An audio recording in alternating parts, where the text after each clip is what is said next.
Alam mo ba kung bakit pinapatulog kita ng tanghali? Hindi mo alam yung purpose kasi bata ka pa eh.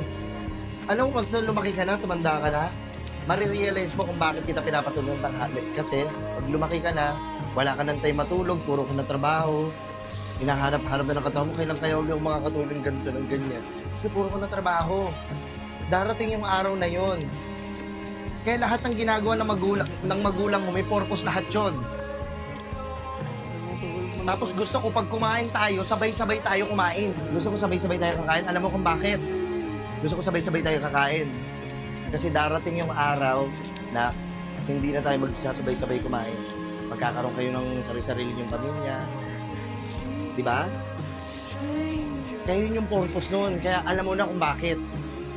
Alam mo ba kung bakit pinapatulog kita ng tanghali? Hindi mo alam yung purpose kasi bata ka pa eh. Alam mo, mas lumaki ka na, tumanda ka na, marirealize mo kung bakit kita pinapatulog ng tanghali. Kasi pag lumaki ka na, wala ka ng time matulog, puro ka ng trabaho, hinahanap-hanap na ng katawan mo, kailan kayo yung mga katulad ng ganito ng ganyan. Kasi puro ka ng trabaho. Darating yung araw na yon. Kaya lahat ng ginagawa ng magulang mo, may purpose lahat yun.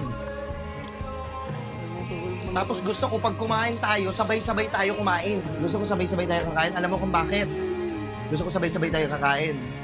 Kasi darating yung araw na hindi na tayo magsasabay-sabay kumain. Magkakaroon kayo ng sarili-sarili yung pamilya. Di ba? Kaya yun yung purpose nun. Kaya alam mo na kung bakit.